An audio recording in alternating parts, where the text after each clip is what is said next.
coach trip is back, with 7 new couples on a 30-day tour in the Mediterranean sun. For some of them, it could be the holiday of a lifetime, taking in amazing sights and cities. I'm enjoying every minute of it. We are being treated royally. It's so romantic and I think it's lovely. We're going to come back. But for others, it could turn into a complete nightmare. Sometimes Joe has got a chip on his shoulder whether you like it or not, and some people won't give a time of day. He's so uncouth, rude, it's an awful man. This is no ordinary coach trip, because if you don't like the people you're travelling with, you can vote to send them home. But you've clearly got a face. He was rude and you got. You're showing that now. You've got a face on. I know, because I'm really annoyed. Well, there you go. So it's true. But this is getting very out of hand. Oh, Joe, shut your mouth. We're all professionals. We're all adults. We're all adults. This is the story of what happened.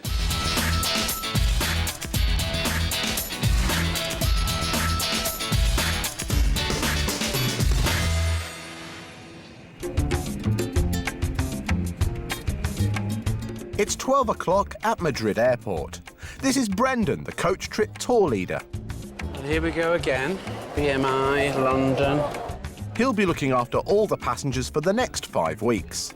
But because the trip is starting in Madrid, his first job is to meet and greet his new passengers at the airport. Yeah, they should be here in about 5 minutes, as long as they haven't lost their luggage, which sometimes happens. But hopefully, fingers crossed, everybody will have their suitcases, and we'll be on our way in about 20 minutes, something like that. The first passengers through customs are friends Connie and Betty from Hertfordshire. I'm Brendan, pleased to meet you. My nickname is Sexy. Don't ask me why, but I've got the hat, and that's got the word sexy on. The second couple to arrive are husband and wife, Alan and Eileen. At 65 and 71, both are still very young at heart. He flirts a lot, all the time. He can't help himself, even when they're complete strangers. I'm wondering if on this trip he might get too friendly with somebody and somebody will get cross. Hi, how are you? I'm Brendan, pleased to meet you. Welcome to Coach Trip. How are you? Paul is a DJ in Brighton, and he's travelling with his girlfriend, Heidi. I don't know, I've met quite a few DJs in the business, and I don't think I'm very much like them, to be honest. I don't really get on with them. You're more of you like to entertain people rather than just play the tunes. I'm more of a sing and dance man. You're more of a Freddie Starr of the DJ world. Yeah. Next out are John and Kerrie, friends and work colleagues from Manchester. I'm John, this is Kerrie. Hello, Kerrie. Hello, everybody. We've never been on holiday before. However, we have been on training together where we was put up in a grotty guest house in York. So if you could call that a holiday, because some people from Manchester would do. Lovely, and it's Mr. and Mrs. Hodgkin. Yeah, Hodgkin. As in gin and tonic. Oh, it's in gin and tonic, wonderful. John and Irene are husband and wife from Doncaster and have been married for 54 years. This is John, my husband, whom I love very much. I mean, I've trained him for 54 years and I would not like to train another one. Brendan. I'm Brendan, and you are? Of course, Alan. Alan, pleased to meet you, Alan. I'm Lorenzo. And you're Lorenzo. That's pleased to right. meet you. Welcome to Spain. Alan and Lorenzo are barbers from Middlesex. Alan in particular takes pride in his appearance. It's not my fault I was born this handsome. No. But I'm not going to dwell on the fact that I is. Well, Alan's full of himself, isn't he, eh? Good God. He'll be pumping iron before dinner, no doubt. The final pair through the arrivals gate are friends Clare and Kat. Clare is currently a waitress and Kat a part-time podium dancer. When I'm waitressing, often the customers think she's just a waitress, but then I think if you actually have a conversation with the two of us for more than 5 minutes, you do realise that we actually aren't stupid. So with 14 new passengers arrived safely, it's time for Brendan to get the show on the road. Just follow me, please. Thank you.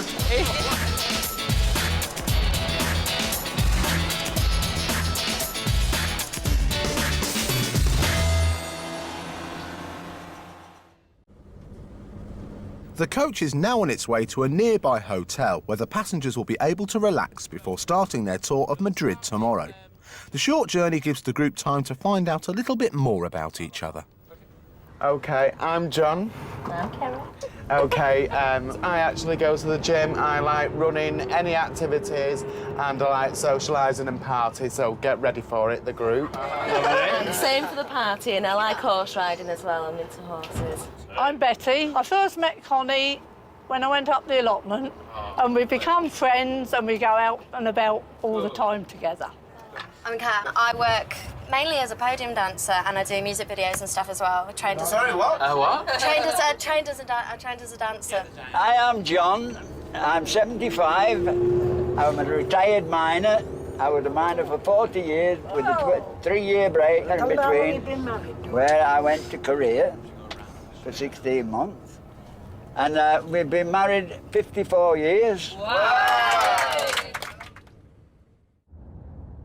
It's 8 p.m. and the coach has dropped the passengers off at their hotel. The group have freshened up, and after a champagne reception, they head indoors for their first evening meal together. Lovely. This gives Brendan a chance to reveal some of the places they can look forward to on the trip. We'd just like to give you a little taster of where we're going to be going on coach trip. First of all, obviously, we're here in Madrid. We're staying in Madrid until Monday. We're going west into Portugal, and then down to Lisbon. And then from there we're going across into Spain again, which is Seville. So we're going into Sevilla and Jerez. And then we're going down to Gibraltar. We're going to go over to North Africa, to Tangier. And then we're going on a ferry. So I hope you're all OK with ferries. Because we're going to Ibiza. And then finally we're doing a fashion show in Milan. So that's just a little taste of what you'll get. Well, I announced the itinerary and went through all the places that we were going to see, and people are absolutely just on a high, you know, some of the places we're going to. This coach trip is a once in a lifetime, and we'll never be able to do a thing like that again in our life, how old we are now, like, you know. And it would be just so nice to do the 5 weeks. I need to be on this coach because I ain't going nowhere. I love it. It's one big party and you need to come with us. Come on! It's great. They're all now very serious about playing by the rules and making sure that they stay on the longest. Because, as I say, the longer they stay on, the more they'll see of all these lovely places. It's 11 p.m. and with a full day of touring planned tomorrow, most of the group have gone to bed. However, Alan and the younger passengers decide to spend their first evening in the hotel bar, drinking into the early hours. It's the coach trip's first morning in Madrid, and the passengers are down for breakfast, ready to tour the city. But the boys, Alan and Lorenzo, are nowhere to be seen. Brendan goes to investigate.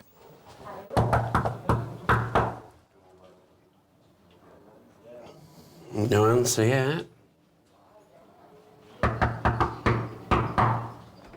Hello? Oh, hello. Are you all right? Yeah. Are you up? Yeah. Last night, apparently, in the bar, they were up till 4 o'clock in the morning. And Alan did a strip. He did some sort of act that he does, and he stripped right down to well, the bare minimum. But unfortunately, he did it in front of all the other hotel guests. It's not funny. All right, yeah, it might be a decent body's work for it, etc. Spend £3,000 on the tan, but, you know, it just doesn't do much for us. They don't want to say a drunken Englishman stripping off like that, you know. And apparently he did the full Monty as well, and then bent over.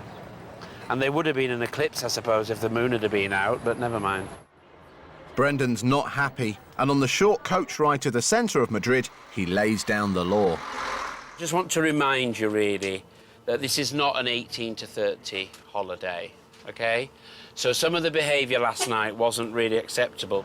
I think frivolity and jollity is great, but there is a border you do not go across, and I think they surpassed it this time. Not only are you guests in the hotel, but there are Spanish people as well, and they were not pleased with the sight of buttocks, bare buttocks, flying around the bar last night. He shouldn't have done that, not in a hotel like that. No, definitely not. He should not, he's out of order. Yeah, we were drunk. We were sitting outside and we were just having a laugh. I don't think there's any reason to complain about it, but it's good that, you know, we know. Well, you know. So hopefully the message will have got through and it won't happen again.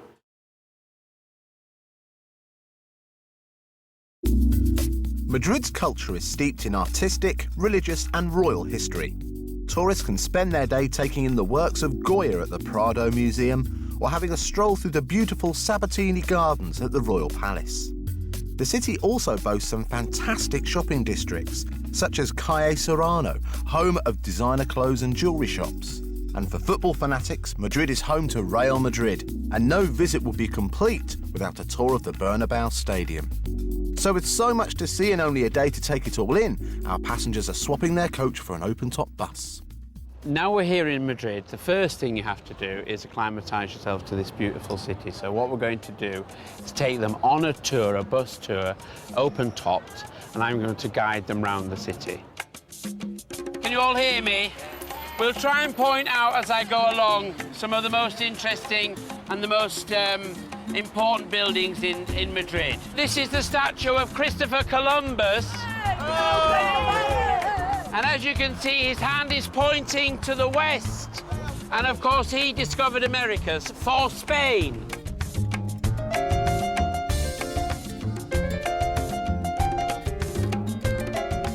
the man with the big tennis racket. Sorry? Statue. Sitting in the chair, big tennis racket. I couldn't see him, sorry. It's probably one of the kings of Spain, actually. And it's probably a fan, not a tennis racket. OK. Paul seems to be quite a clever sort of clogs. Seems to know a lot about everything, you know. He questioned me about the bears, you know, which is a symbol of Madrid, but in a clever sort of funny way, you know. And Heidi seems to be pretty quiet. If they do get a few votes, it'll be because of Paul. Paul and Heidi remind me of like a school trip, and you know that'd be the teachers. No, that'd be the teachers on a school trip, wouldn't they? Crazy shirt, like, you know. Each area of Madrid has different districts. So we're going up to Serrano, which is a very, very posh area of Madrid. So we may see Posh and Bex out shopping, we don't know. We shall see. He did call me this morning and he was doing some training, so. Oh, I think Brendan's lovely. I really do think he's lovely. He looks after you, don't he? He's like a father figure, isn't he, really? Yes, definitely. But the tour's not to everyone's taste. When you're listening to my man chat about museums all day, I'm not being funny. I've just learnt about how many Charles the whatever in Spain. I'm not bothered. Brendan feels the boys' behaviour so far on the trip is cause for concern. We're just monitoring their behaviour, really, because we don't want them to spoil it for other people. If their agenda is to get drunk every day on holiday, then I've seriously got to watch it with them. Coming up in part 2, the group are overwhelmed at the Bernabéu football stadium. It's absolutely out of this world. Something we never ever thought would happen. And the coach trippers have their first ever vote. What Alan done last night in the bar was uncalled for. It makes it bad to be English. Yes.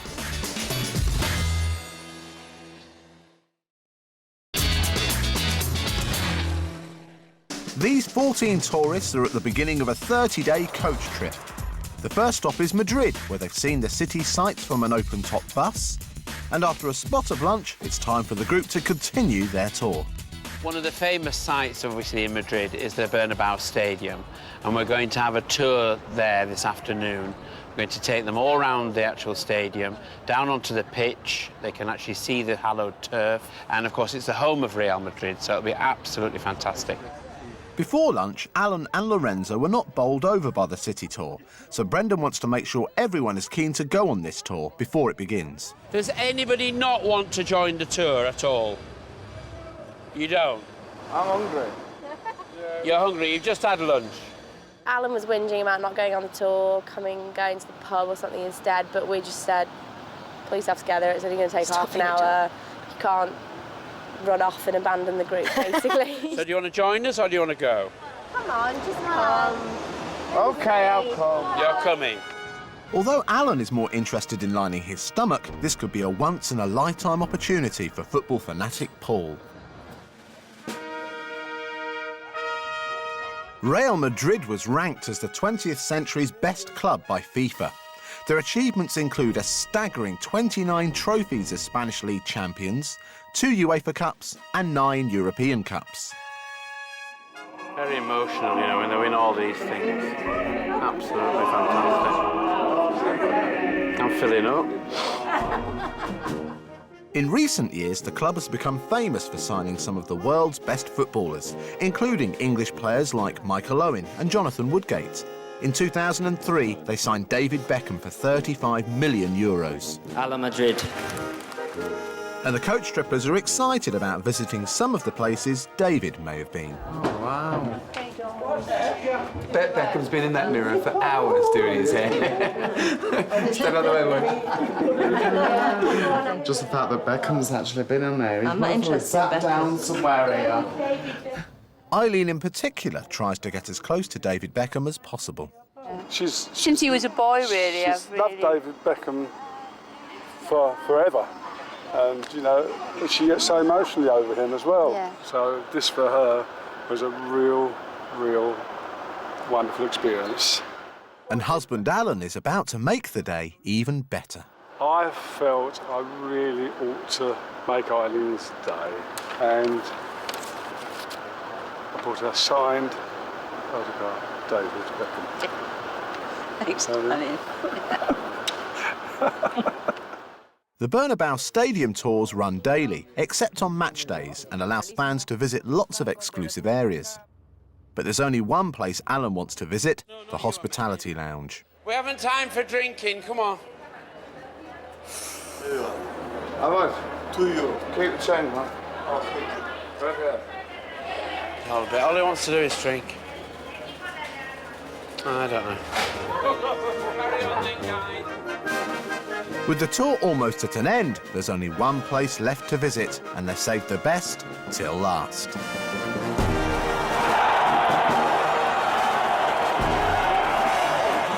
John, if you want to touch it, you can. You can touch the turf. They'll allow you to do that. Oh, be careful. Oh, lovely. It's absolutely out of this world. It is.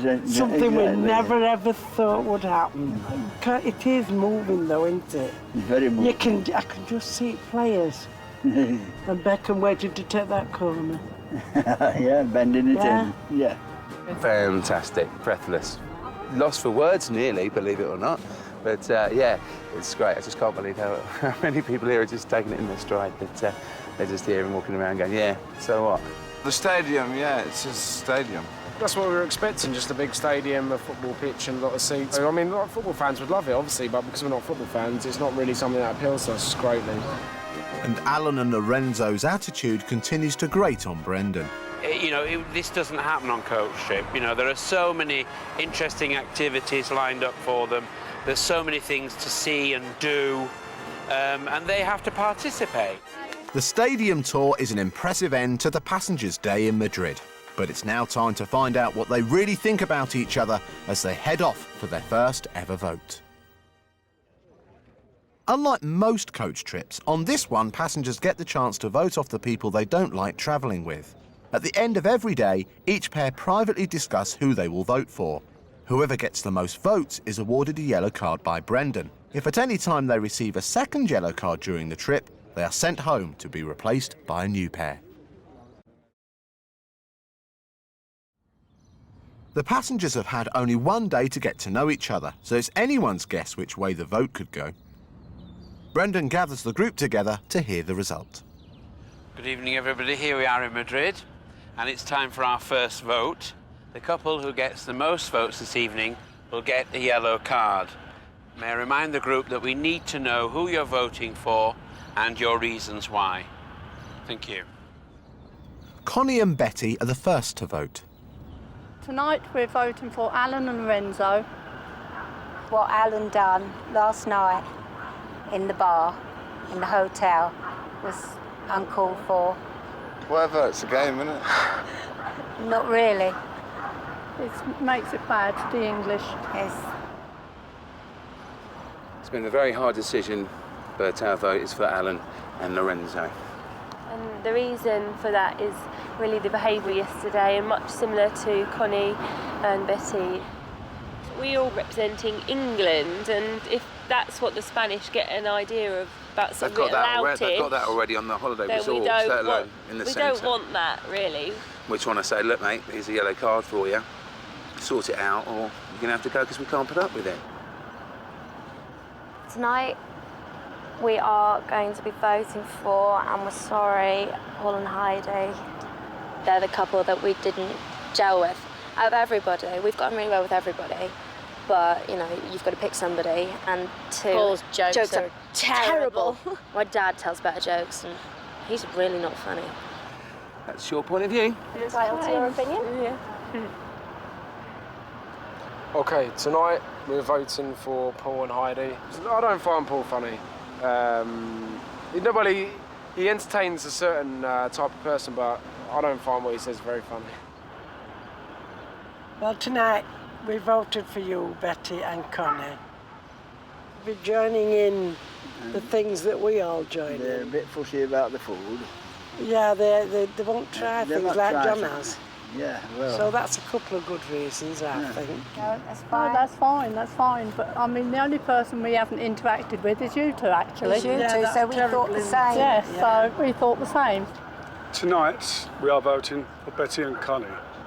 And I stress the only reason is we felt, as it was a group activity, we felt they were the most reserved of the group. What do you mean by the most reserved?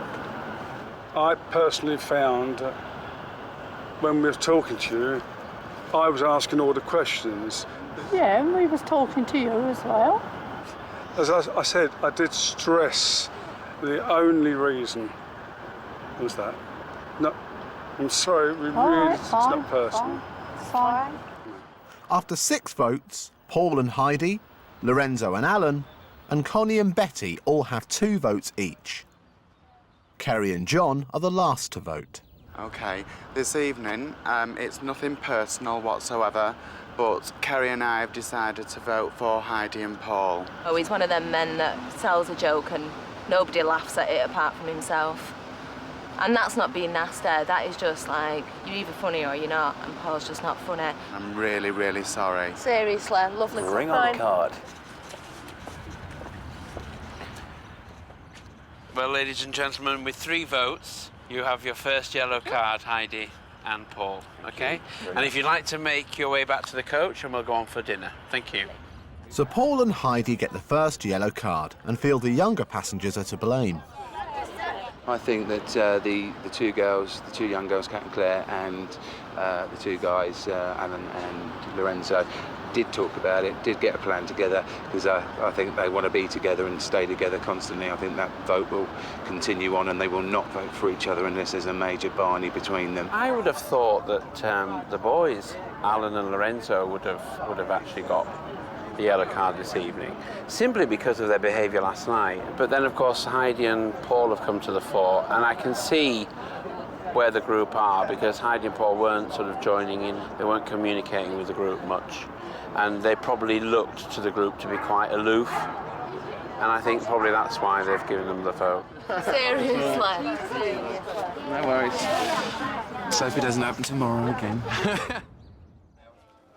It's 8 p.m, and with everyone relieved the vote is over, the passengers head into Madrid for a well-earned meal.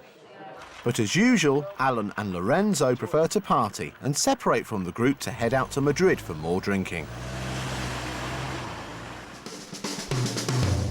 Next time on Coach Trip, Alan's late night comes back to haunt him at a cookery lesson. If I knew we were preparing this today, I wouldn't have drank myself. And he started to go, you could see him, all the colour in his face just left him. And he went this sort of like greeny white colour. And things get emotional at voting time. I think you're absolutely charming.